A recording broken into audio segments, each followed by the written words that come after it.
एक क्वेश्चन जो बच्चे अक्सर पूछते हैं कि क्या सर गाड़ी मिलती है, आपके सारे खर्चे सरकार संभालेगी, आपको 5 स्टार होटल में रहने का मौका मिलेगा, इतने सारा टाइम हो गया, अपना घर घूम के आओ, कहीं घूमने चले जाओ, जहां घूमने जाना हो आप जा सकते हैं। कई जगह तो आपके जो सीनियर्स हैं ना वो ऐसे मिलेंगे, वो कहेंगे भाई टाइम से अपना घर वर पहुंचो, कोई दिक्कत मत लो, काम वाम होते रहे। यानी कि कलर ब्लाइंडनेस हो, आंखें कमजोर हो, आप चश्मा लगाते हैं, आपकी हाइट कम है, आप पे दौड़ा नहीं जाता है, आपको कोई फिजिकल डिसेबिलिटी है, आपके टैटू है, आप। और आज की जो कंप्लीट हमारी डिटेल है वो है एएसओ इन सीएसएस के बारे में। ये एसएससी सीजीएल के अंतर्गत एक बहुत ही अंडररेटेड जॉब है। अंडररेटेड का मतलब है जितना रेट इसको किया जाना चाहिए लोगों के द्वारा, उतना लोग अक्सर करके नहीं करते हैं। थोड़ी सी अंडररेटेड जॉब है। उसका कारण क्या है वो भी मैं आपको बताऊंगा, और कैसी जॉब है, क्या आपको ये जॉब लेनी चाहिए, इस जॉब को टारगेट करना चाहिए या नहीं करना चाहिए। सबसे पहली बात मेरे भाई, इस जॉब की सबसे पहली जो हाईलाइट है, जो सबसे खतरनाक चीज मेरे को लगती है वो ये है कि यह केंद्रीय सचिवालय की नौकरी है। आप समझते हैं केंद्रीय सचिवालय का मतलब? आप ये समझिए कि जहां से ना आपका देश चलता है, ये वहां पे बैठते हैं लोग, यानी कि मंत्रालय। मंत्रालय शब्द जहां पे मंत्री लोग होते हैं, और मंत्रालय है, मंत्री हैं, तो सबसे पहले वहां पे आपके लाइसेंस होंगे। और लाइसेंस होने का मतलब होता है आपके इतने सारे लिंक्स डेवलप हो जाएंगे जीवन में कि आपके जीवन का कोई काम रुकेगा नहीं।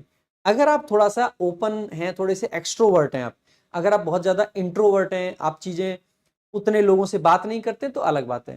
ठीक है। सो असिस्टेंट सेक्शन ऑफिसर, जैसे एमईए में भी असिस्टेंट सेक्शन ऑफिसर होते हैं, क्योंकि एमईए भी अल्टीमेटली एक मिनिस्ट्री की ही जॉब है। देखो एएसओ जो मुख्य तौर पे आपके लगते हैं, ये 4-5 जगह हैं। सबसे पहला एमईए के एएसओ होते हैं।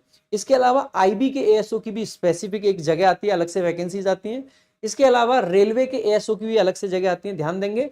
एमईए पे मैं बना चुका हूं वीडियो। इसके अलावा आपका आईबी की वीडियो बहुत जल्दी आएगी। उससे भी पहले जो वीडियो आएगी वो रेलवे में एएसओ की आएगी, क्योंकि बहुत जबरदस्त नौकरी है रेलवे में एएसओ की।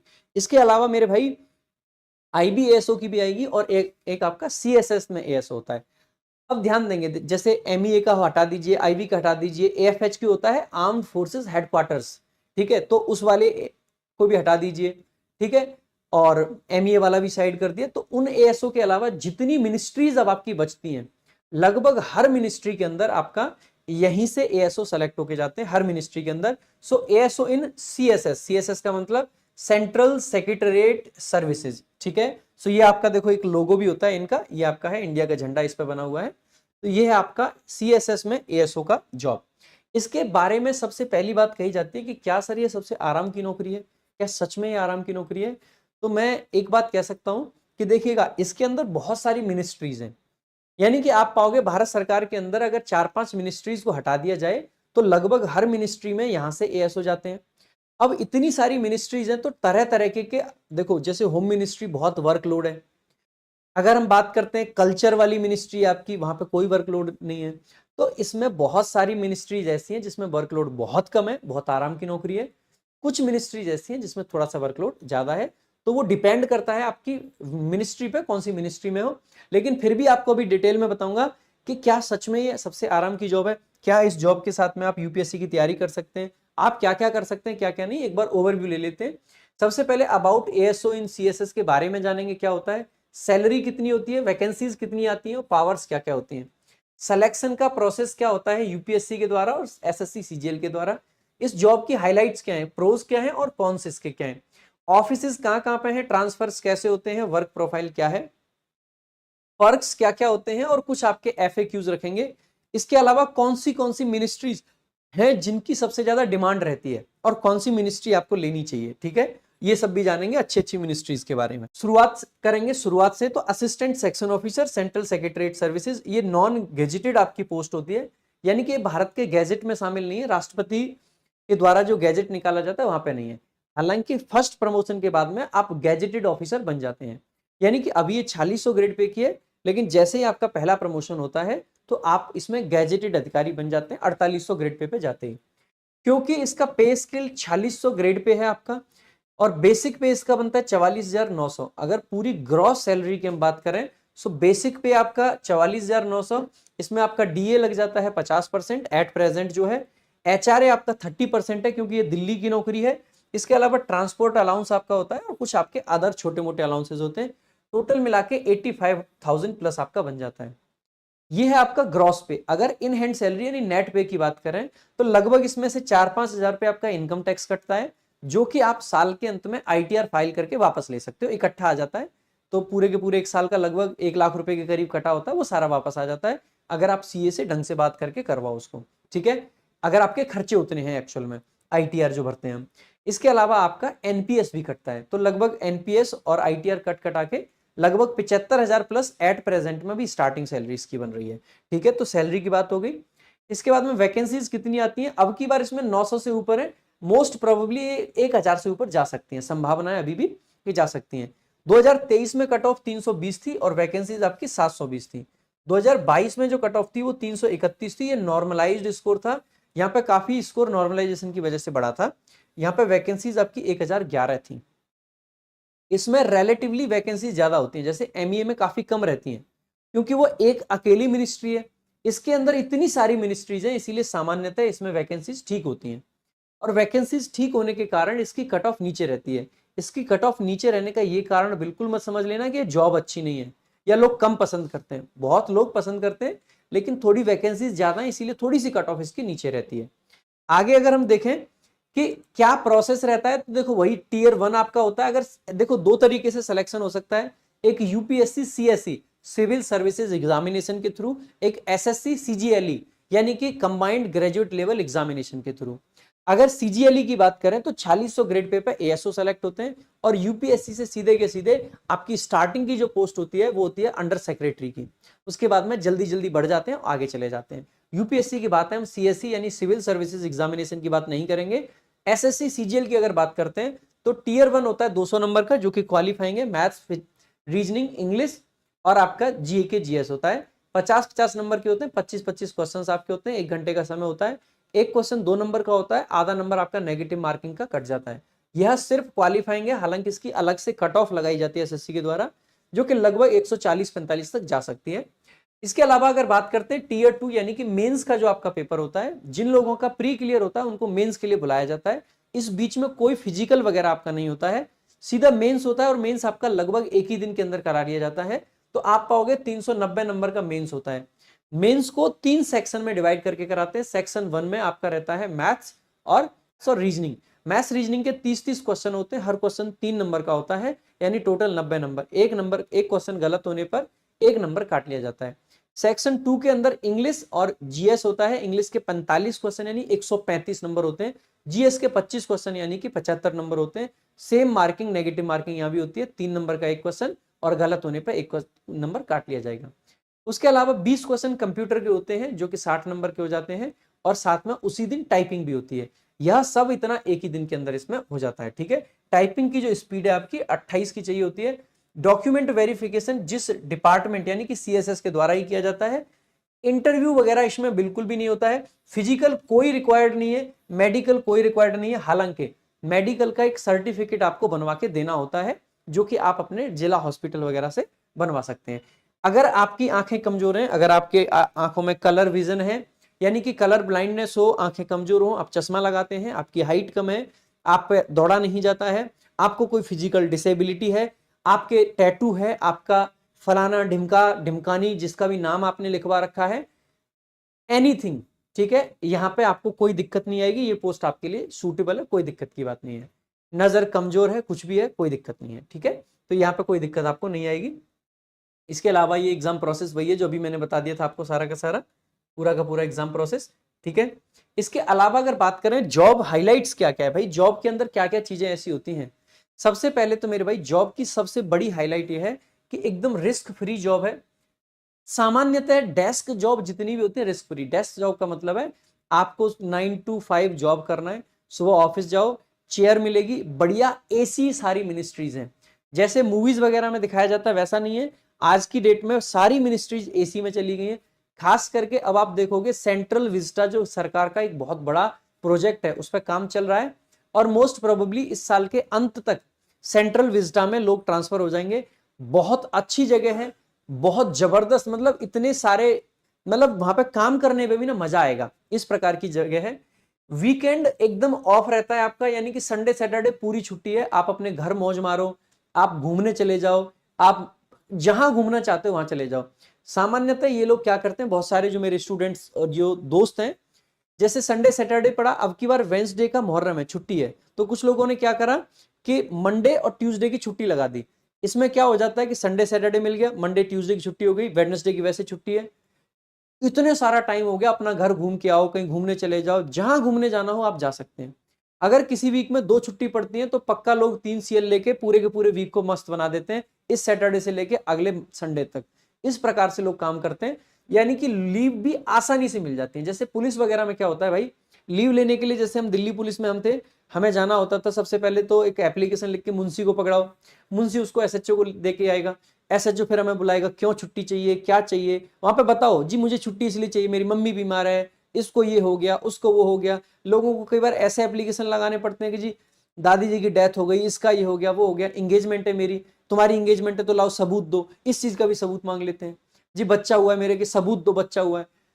ऐसी ऐसी चीजें होती है पुलिस डिपार्टमेंट में, तो पुलिस महकमे में तो अब बच्चे का क्या सबूत दे, बच्चा लाके पहले उठा के किसी से घर से मंगवाएंगे, ये देखो जी ये हमारा बच्चा, ये हुआ, अब इसके लिए हमें जाना है घर। ऐसी हालत है पुलिस महकमे में तो। लेकिन यहाँ पे ऐसा कुछ नहीं है, यहाँ पे क्या है, आपको छुट्टी चाहिए, आप रुक जाइए आराम से, बाद में एप्लीकेशन भेज दीजिए, आपकी छुट्टी अप्रूव हो जाएगी। ठीक है। बेस्ट अपॉर्चुनिटी रहती है भाई लाइसेंस के लिए। लाइसेंस क्यों, अगर आप मिनिस्ट्री में रह रहे हो तो आपके बहुत अच्छे लाइसेंस बन जाएंगे, आप बहुत बड़े बड़े मंत्रियों से मिलोगे, बहुत बड़े बड़े पावरफुल जो लोग हैं जो सत्ता को चला रहे हैं, आप उनसे मिलोगे, जो पूरे देश को संभाल रहे हैं, आपकी उनसे जान पहचान होगी, अच्छे अच्छे लिंक बन जाएंगे, और इसका परिणाम ये होगा कि जीवन में आपका कोई काम नहीं रुकेगा। किसी का काम रुक सकता है भाई, आपका नहीं रुकेगा। क्यों, आप मंत्रालय में बैठते हो। ठीक है। इसके अलावा सोशल रिस्पेक्ट बहुत होती है, जहां मंत्रालय का नाम आ जाता है ना, वहां पर ऑटोमेटिकली लोगों के मन में सीधा क्या आता है, मंत्रालय का मतलब लोगों को मंत्री दिखते हैं, बड़े बड़े प्रधानमंत्री, और वहां तक की बातें सुनाई देती हैं। लोग नहीं समझते कि आप एएसओ हैं, या आप एसओ हैं, या आप सेक्रेटरी हैं, या आप क्या हैं। क्योंकि अगर आप ग्रामीण क्षेत्र में जाओगे, या थोड़े से ऐसे लोगों के बीच में जाओ जिनको ज्यादा नॉलेज नहीं है, तो ना तो उनको सेक्रेटरी का मतलब पता है, ना ही उनको ज्वाइंट सेक्रेटरी का मतलब पता है, ना अंडर सेक्रेटरी का मतलब पता, ना उनको सेक्शन ऑफिसर पता, ना उनको असिस्टेंट सेक्शन ऑफिसर पता। अगर आप कहो कि ये सेक्शन ऑफिसर है, ये असिस्टेंट सेक्शन ऑफिसर है, तो लोग तो ये समझेंगे अरे ये बड़ी चीज है, इसके नाम में 3 अक्षर आ रहे हैं, मतलब 3 शब्द हैं, इसके में 2 ही है। लोग इस तरीके से हैं, तो कोई फर्क नहीं पड़ता, बस उनको फर्क क्या पड़ेगा कि आप मंत्रालय के अंदर काम करते हो, यानी कि आप बड़े लेवल के आदमी हो। ठीक है। सो मंत्रालय एक अच्छी चीज है, तो सोशल रिस्पेक्ट अच्छी है। क्वालिटी फैमिली टाइम आप बिता सकते हो। क्यों, शाम को जैसे आप जॉब से फ्री, ऑफिस से निकल के, कई जगह तो आपके जो सीनियर्स हैं ना, वो ऐसे मिलेंगे, वो कहेंगे भाई टाइम से अपना घर वर पहुंचो, कोई दिक्कत मत लो, काम वाम होते रहेंगे। ऐसे भी सीनियर्स होते हैं। तो क्वालिटी फैमिली टाइम आप निकाल सकते हैं। आप चाहें तो डेली मूवी का प्लान कर सकते हैं, अगर आप में दम है रोज मूवी देखने का तो। ठीक है। बाकी मेरे भाई बैलेंस्ड वर्क लाइफ है। देखो इसका ना एक सबसे बड़ा पॉजिटिव आपको बताता हूं, प्लान्ड लाइफ आपकी चल सकती है। आज जिस जीवन काल में अभी हम लोग हैं ना, जिस एज ग्रुप में अभी हम लोग हैं, अभी हमें क्या चाहिए होता है, एडवेंचर चाहिए होता है। अभी हमें क्या चाहिए कि थोड़ा सा ना एक्साइटमेंट होनी चाहिए जीवन में। लेकिन मेरे भाई आपको ना, हमें जैसे पता है क्या होता है, जब हम प्राइवेट जॉब में काम करते हैं, कोई भी व्यक्ति प्राइवेट जॉब में, और प्राइवेट जॉब में मान लीजिए 25 की उम्र में लग गए, आप काम करते रहे, आपकी उम्र 35 हो गई, 40 हो गई, अब आपको 15 साल का एक्सपीरियंस है। अगर आप उस कंपनी को छोड़ के दूसरी कंपनी में जाओगे ना, तो अगर आज आप 1.5 लाख रुपए महीने पे काम कर रहे हो, तो दूसरी कंपनी आपको कम से कम 2 लाख रुपए तो देगी देगी, बल्कि हो सकता है 3 लाख भी दे दे कई बार, इतना इंक्रीमेंट आपको मिल जाता है। बट सरकारी नौकरी की ना सबसे बुरी बात तो पता है क्या है, इसमें स्विच करने का ऑप्शन नहीं है आपके पास। आपको जो डिसीजन लेना है वो आज लेना है, और आपको आज डिसीजन अगले 4 या 5 साल को देख के नहीं लेना है दोस्त। आगे अगर आज आपकी एज 25 साल है, तो 25 से 60 तक तो नौकरी करोगे, यानी कि अभी 35 साल बचे हुए हैं आपके।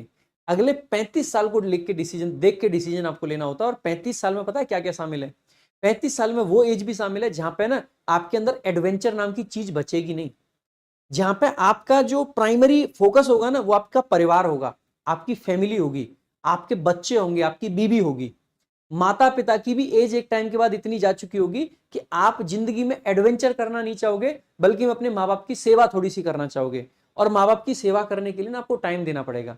तो आज अगर आप जो भी नौकरी चूज कर रहे हो, उसको इस वाले पैरामीटर पे देख के भी चूज करना, कि आप अपने माँ बाप को ले जाके अपना चेन्नई वगैरह साथ रख पाओगे एक्साइज इंस्पेक्टर बन के, या आप प्रिवेंटिव बन गए। हो सकता है आप मोटा पैसा कमा जाओ। मोटा पैसा हमेशा मायने नहीं रखता है जीवन में, आप रेड्स मार के एडवेंचर पा सकते हो। पिछली वीडियो में हमने ईडी के बारे में बहुत सारी बातें की थी, वहां पे हमने बताया था, देखो वो उसका एक अपना पॉजिटिव पॉइंट है।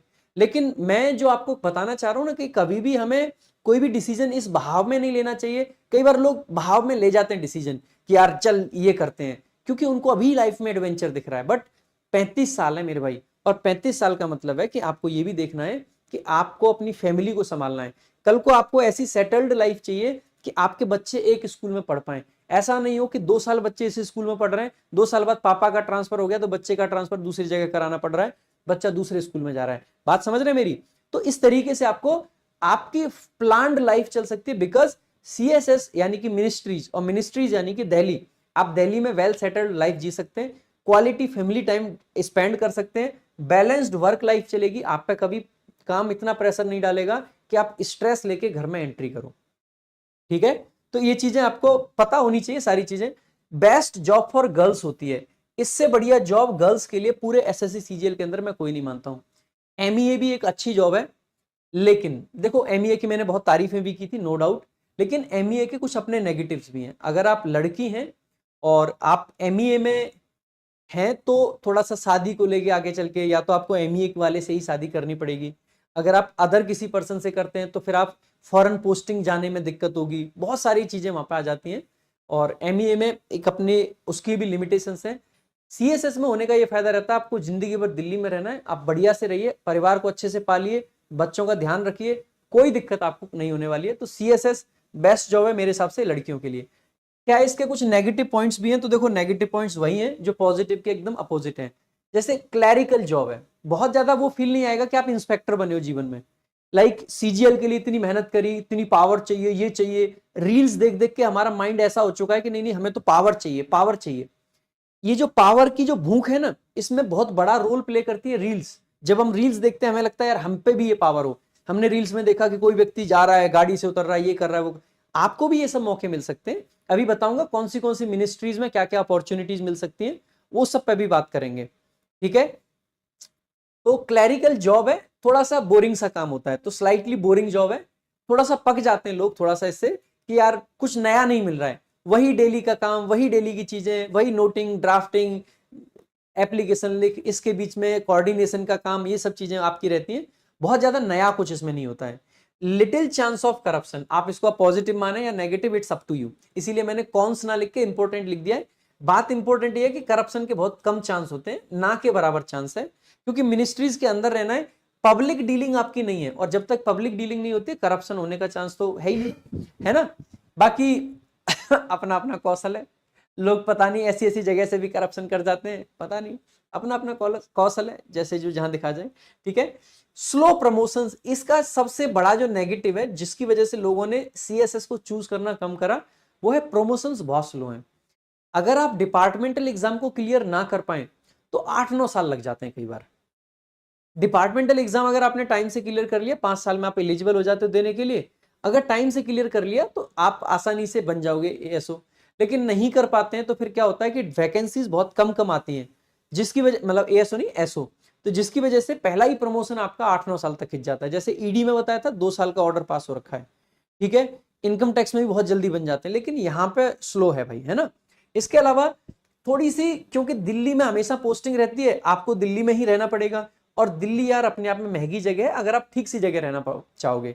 अगर झुग्गी झोंपड़ी टाइप जगह में रहना है तो अलग बात है, बाकी आपको फ्लैट वगैरह मिल जाते हैं। और सीएसएस का एक बहुत बड़ा बेनिफिट ये भी है, क्योंकि आपको हमेशा दिल्ली में रहना है, तो अगर एक बार जब आपको क्वार्टर अलॉट हो जाता है तो आपको बार बार उसको चेंज करने की जरूरत नहीं है।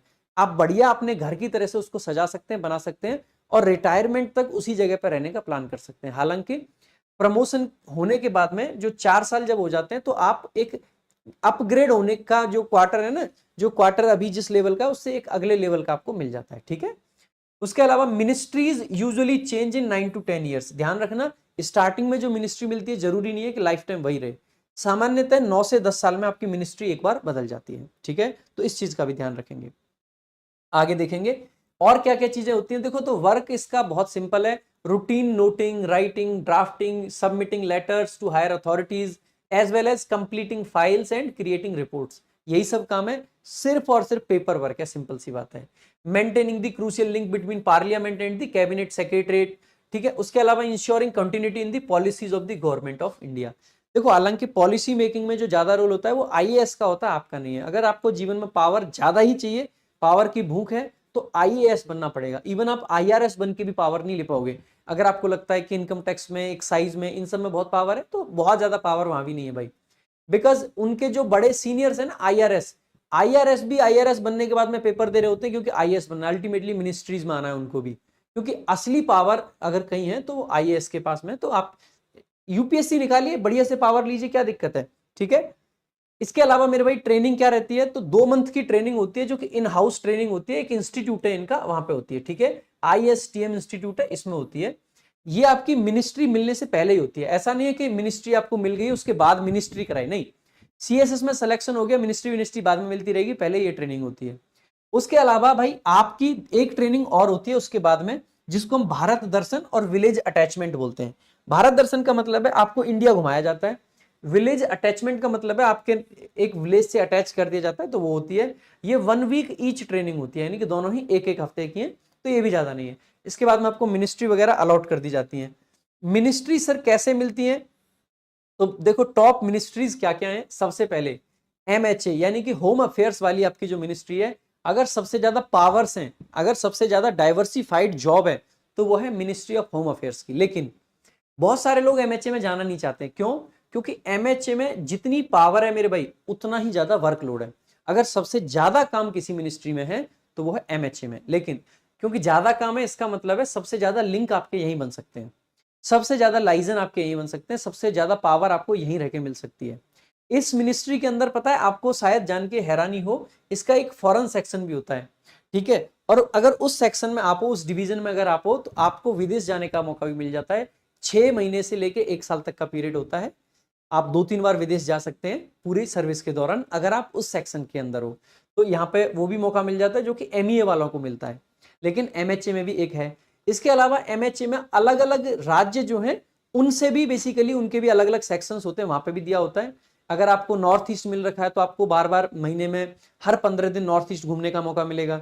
जब भी आप नॉर्थ ईस्ट जाओगे तो आपके सारे खर्चे सरकार संभालेगी, आपको 5 स्टार होटल में रहने का मौका मिलेगा, हर चीज आपको सरकार देगी, और आपको घूमने का पूरा चांस मिलेगा। तो अलग अलग सेक्शंस हैं इसमें भी, और बहुत अच्छे अच्छे सेक्शंस भी हैं, बहुत बढ़िया बढ़िया सेक्शंस भी इसमें रहते हैं, ठीक है। इसके अलावा कल्चर की एक ऐसी मिनिस्ट्री है, इसमें वर्कलोड 0 है, ठीक है, बहुत कम वर्कलोड है, ठीक है। No workload, no workload.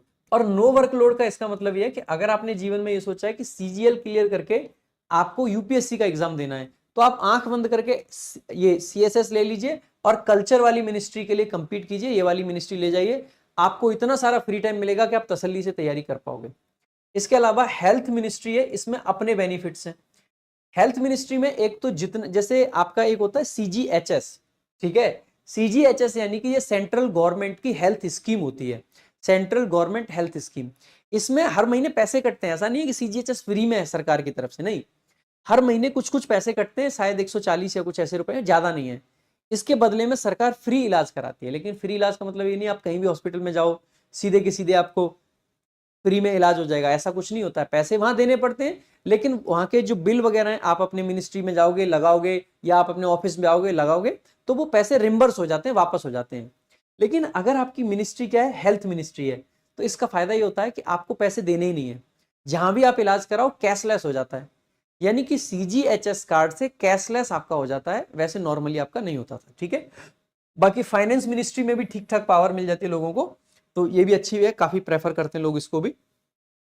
इसके अलावा इंफॉर्मेशन एंड ब्रॉडकास्टिंग जो टेक्नोलॉजी है, मतलब ये जो मिनिस्ट्री है, ठीक है, इसके भी बहुत सारे लोग प्रेफरेंस बढ़ते हैं। इसका कारण यह है कि इस मिनिस्ट्री में अगर आप हो, तो आपको बड़े बड़े जो आइकन्स हैं, सेलिब्रिटीज से मिलने का मौका अगर सबसे ज्यादा आपको कहीं मिलता है तो इसी में मिलता है। और जैसे जैसे आप सेलिब्रिटीज से मिलोगे, आपके लाइसेंस उतने अच्छे बनेंगे, लिंक डेवलप होते हैं, ठीक है। इसके अलावा एक आपकी नहाई, जिसको रोड वाली है, national highway authority of India, ठीक है। अगर आप यहां चले जाते हो तो आपको एक ना ब्लैक टैग मिलता है, फास्ट टैग, ठीक है। उसमें क्या होता है कि आप फास्ट टैग पूरे इंडिया में आपका फ्री हो जाता है, आप जहां भी जाओ फास्ट टैग, यानी कि आपको ना आई कार्ड भी नहीं दिखाना है। जैसे जनरली जैसे मान लीजिए आर्मी वाले हैं या पुलिस वाले हैं, उनका फास्टैग चल जाता है लेकिन उनको आई कार्ड दिखाना पड़ता है। लेकिन इनको ना एक फास्टैग ही मिल जाता है, ब्लैक फास्टैग होता है, अपनी गाड़ी पे लगा लेते हैं और उसके बाद में फास्टैग से ऑटोमेटिक खुलता रहेगा, उसमें पैसे वैसे डालने की जरूरत नहीं है, वो फ्री ऑफ कॉस्ट चलता रहता है। तो इनकी एक ये सुविधा मिल जाती है। तो काफी सारी सुविधाएं मिल जाती हैं अलग अलग मिनिस्ट्रीज की। बाकी ये कुछ ऐसी मिनिस्ट्रीज है जिनको लोग बहुत प्रेफर करते हैं। अगर आपको यूपीएससी करना है तो कल्चर में चले जाना, अगर आपको पावर चाहिए तो एमएचए में चले जाना मेरे भाई। आगे अगर इसके बारे में कुछ और चीजें देखें तो इसके कुछ पक्ष होते हैं जो कि हर सरकार मतलब हर जॉब के हैं। जैसे चाइल्ड केयर वाला हो गया, एलटीसी वाला हो गया, मेडिकल का हो गया, हॉस्टल सब्सिडी हो गया, ये सब जॉब में है, जितनी गवर्नमेंट जॉब है सब में, तो यहाँ पे भी है। इसके अलावा मेरे भाई इसके प्रमोशंस कैसे कैसे होते हैं, देखो इसके प्रमोशन स्लो हैं। एएसओ से एसओ बनने में 7-8 साल लग जाते हैं। इसके अलावा फिर एसओ से अंडर सेक्रेटरी बनते हैं। अंडर सेक्रेटरी बी बोला जाता है इसमें भी, यानी कि ए नहीं बोलते हैं, ए होते हैं यूपीएससी वाले। अंडर सेक्रेटरी से डिप्टी सेक्रेटरी तक ज्यादातर लोग सिर्फ यहीं तक पहुंच पाते हैं, इससे आगे नहीं जा पाते हैं। बाकी फिर भी इसकी जो हायरार्की है उसके बाद में एडिशनल होता है, ज्वाइंट होता है और फिर डायरेक्टर आपका होता है। ठीक है, तो ये सारे लोग होते हैं। अगर इसके आगे हम बात करें फ्रीक्वेंटली आस्क्ड क्वेश्चंस, कुछ एफएक्यूज जो आपके होते हैं, तो पोस्टिंग कहां और कैसे मिलती है, रैंक और मार्क्स के आधार पर दिल्ली में ही अलग अलग मिनिस्ट्रीज और गवर्नमेंट ऑफिस में पोस्टिंग मिलती है। यानी कि पोस्टिंग कहां रहनी है, दिल्ली में। और वो किसके आधार पर मिलेगी, रैंक के आधार पर मिलती है भाई आपको। ठीक है, इसके अलावा ट्रांसफर होता है या नहीं, देखो सामान्यतः सारी मिनिस्ट्रीज दिल्ली में, लेकिन क्या दूसरे किसी प्रदेश में मिनिस्ट्रीज है ही नहीं, है। यानी कि कुछ कुछ जगह कुछ कुछ मिनिस्ट्रीज के ऑफिस भी हैं, तो ट्रांसफर होने के चांसेस बहुत कम है, क्योंकि कुछ ही मंत्रालय हैं जिनके ऑफिस किसी और राज्य में भी हैं। जैसे एग्रीकल्चर के दूसरे राज्यों में मिल जाएंगे, सिविल एविएशन के मिल जाएंगे, कॉमर्स के मिल जाएंगे, होम के मिल जाएंगे, लेबर के, लॉ एंड जस्टिस के, अर्बन डेवलपमेंट के, डीओपीटी के, इनके मंत्रालय और जगह है, तो आपको वहां जाने का मौका मिल जाता है। सामान्यतः यहाँ पे लोग जाना चाहते हैं, क्योंकि वहां पे जाने की जगह होती है एक एक लोगों की, लेकिन किसी के अगर होम टाउन के आसपास पड़ रहा होता है तो लोग जाना चाहते हैं। तो ऐसा नहीं जबरदस्ती भेजा जाएगा, आप दिल्ली में रहना चाहिए, दिल्ली रहिए, कोई दिक्कत की बात नहीं है। ठीक है, इसके अलावा एक क्वेश्चन जो बच्चे बहुत पूछते हैं वो ये है कि क्या एएसओ इन सीएसएस को पीएमओ में पोस्टिंग मिल सकती है, तो मेरे भाई बिल्कुल मिल सकती है, कोई दिक्कत की बात नहीं है, क्योंकि मिनिस्ट्री सारी में मिल सकती है कहीं भी। एक क्वेश्चन जो बच्चे अक्सर पूछते हैं कि क्या सर गाड़ी मिलती है, तो मेरे भाई गाड़ी अलग से ऐसा कुछ नहीं मिलती है, एएसओ एसओ गाड़ी वाड़ी नहीं मिलती है।